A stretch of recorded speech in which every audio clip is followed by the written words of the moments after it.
अस्सलाम वालेकुम। आप लोगों का अपना सजाद खेड़ा ज़रिए मशरक़ साथ हाज़िर है। मेरे काश्तकार भाइयों, आज हम गंदम की फील्ड के अंदर मौजूद हैं। आज आप लोगों को बताते हैं कि एक गंदम की फसल के लिए अमीनो एसिड कितना अहम है। क्या अमीनो एसिड के स्प्रे करने से पैदावार में इजाफा मुमकिन है या नहीं है? अगर इजाफा मुमकिन है तो हमें गंदम की किस स्टेज के ऊपर स्प्रे करना चाहिए और कितने स्प्रे करने चाहिए। इसके साथ साथ मेरे काश्तकार भाइयों, आप लोगों को ये भी बताएंगे कि किस किस्म की फसल हो या किस किस्म की ज़मीन हो जिसके अंदर गंदम काश्त की गई हो और हमें उसके अंदर स्प्रे नहीं करना चाहिए। मुकम्मल तफसीलात मेरे काश्तकार भैया आप लोगों को इस वीडियो में बताते हैं। जिन दोस्तों ने चैनल सब्सक्राइब नहीं किया वो सब्सक्राइब कर लें और साथ बेल का बटन भी दबा दें ताकि हर ज़राई मालूमात का नोटिफिकेशन आप लोगों तक बर वक्त पहुँचता रहे। आइए काश्तकार भैया, आपको अमीनो एसिड की अहमियत के बारे में बताते हैं कि गंदम की फसल के लिए अमीनो एसिड क्यों अहम है, क्यों ज़रूरी है। इस वीडियो में आपके 3 से 4 सवालों का जवाब दिया जाएगा। सवाल नंबर 1, अमीनो एसिड गंदम की फसल के लिए क्यों ज़रूरी है?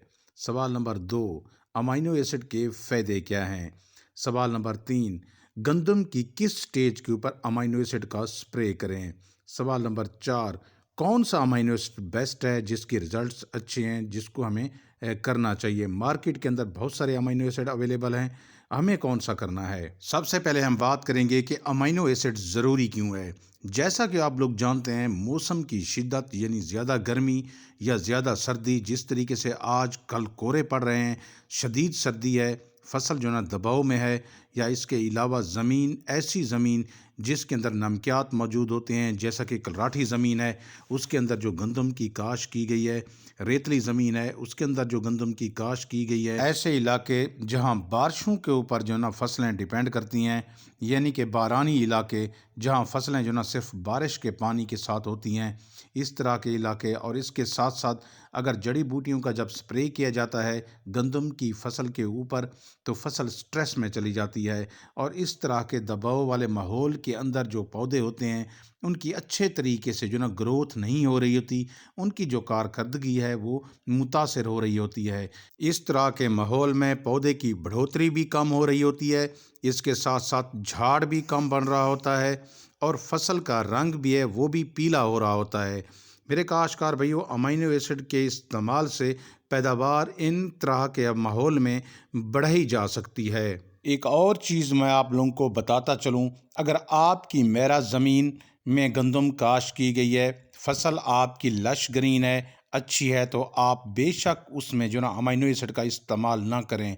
वो आपके ऊपर डिपेंड करता है, ऑप्शनल है। अगर आप चाहते हैं तो फिर एक आध स्प्रे उसके अंदर कर दें, या खादों के आगे पीछे होने से, यानी कम खादें डालने से, या टाइम के ऊपर ना डालने से, या पानी टाइम के ऊपर ना लगाने से जो ना दबाव में चली गई है, उसकी अच्छी हालत नहीं है, तो फिर आप कम से कम इन फसल के ऊपर 2 से 3 स्प्रे लाजमी करें। इस तरह फसल जो ना दबाव से बाहर आ जाएगी। अगर आपने इस दबाव के दौरान उसको जो ना आपने दबाव से निकालने की कोशिश ना की तो उसकी ग्रोथ भी अच्छी नहीं होगी। जब पौधे की ग्रोथ मुकम्मल नहीं होगी तो उसके ऊपर या तो सिटा छोटा लगेगा या लगेगा तो वो खाली होगा। अब आते हैं सवाल नंबर 2 की तरफ कि अमीनो एसिड के स्प्रे करने का फ़ायदा क्या है गंदम के ऊपर। पौधों में ज़ियाई तलीफ के अमल को तेज़ कर देता है, यानी खुराक बनने के अमल को तेज़ कर देता है। मेरे काश्तकार भैया, आप जितनी भी खादें खुराकें देते हैं, पौधा जब लेता है उससे जो ना वो प्रोटीन बनाता है, उस प्रोटीन को बनाने में उसको काफ़ी देर लग जाती है। लेकिन आप जब बनी बनाई खुराक आप इसको देंगे अमीनो एसिड की शक्ल में, वो डायरेक्ट पत्तों में जज्ब होगी और पौधा जो ना उसको इस्तेमाल कर लेगा, वक्त ज़्यादा नहीं लगेगा। ये बनी बनी खुराक पौधों के ऊपर जल्द असर दिखाती है। मेरे काश्तकार भाइयों, इसके अलावा फसलों के मियार को बेहतर बनाता है। अनाज के अंदर प्रोटीन की मिकदार में 3% इजाफा करता है। इसके अलावा पत्तों के साइज़ में भी इजाफा करता है। आप लोगों को पता है कि अगर पत्तों के साइज़ में इजाफा हो जाए तो फिर खुराक बनने का अमल भी ज़्यादा होता है, खुराक भी ज़्यादा बनती है। इसके अलावा बीमारियों के ख़िलाफ़ क़ुव्वत मदाफ़ियत बढ़ाता है, जड़ की बेहतर नशोनुमा करता है।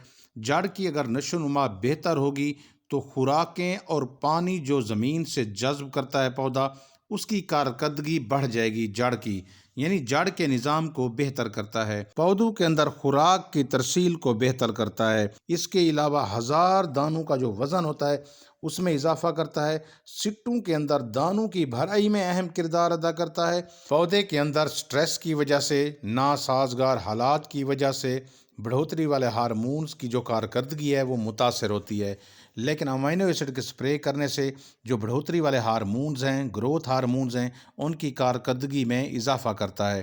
اس کے علاوہ فلیگ لیف جو ہوتا ہے، جس نے سٹے کو اپنی لپیٹ میں لیا ہوتا ہے، آخر تک اس کو ہرا بھرا کرتا ہے، اس سٹے کا آخر تک ہرا بھرا رہنا انتہائی ضروری ہوتا ہے۔ پودے کے اندر 60 سے 70% خوراک کا جو بندوبست یا خوراک کا جو انحصار ہوتا ہے اسی فلیگ لیف کے اوپر ہوتا ہے۔ اگر فلیگ لیف ہرا بھرا ہوگا، آخر تک سٹے کو بہترین طریقے سے پوری خوراک بھی ملتی رہے گی، سٹے کی بھرائی اچھی ہوگی اور اس کے ساتھ ساتھ دانوں کے سائز میں بھی اضافہ ہوگا۔ اب آتے ہیں میرے کاشتکار بھائیو آپ کے سوال نمبر 3 کی طرف کہ ہمیں یہ سپرے کب کرنا چاہیے، گندم کی کس سٹیج کے اوپر کرنا چاہیے۔ میرے کاشتکار بھائیو جب گندم کا پودا اپنا جھاڑ مکمل کر لے اس وقت پہلا سپرے کریں، دوسرا سپرے امینو ایسڈ کا آپ 8 سے 10 دن کے وقفے کے بعد کریں۔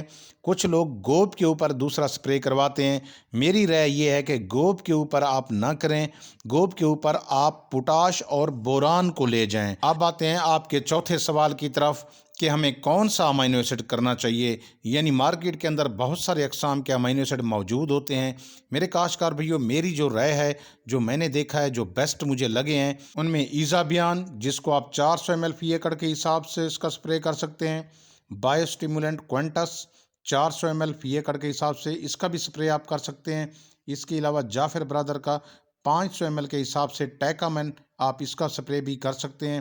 اس کے علاوہ آپ کی نظر میں جو آپ کے تجربے سے گزرا ہو امینو ایسڈ، جس کے رزلٹ آپ نے دیکھے ہیں، آپ کی اس کے اوپر مطمئن ہیں، آپ اس کا بھی سپرے کر سکتے ہیں۔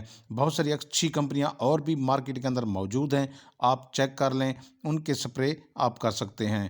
امید ہے کاشتکار بھائیو آپ لوگوں کو سمجھ آ گئی ہوگی، میں نے کوشش کی ہے کہ آپ لوگوں کو تفصیل سے بتاؤں۔ مجھے دعاؤں میں یاد رکھنا، مجھے دیجیے اجازت، اللہ حافظ۔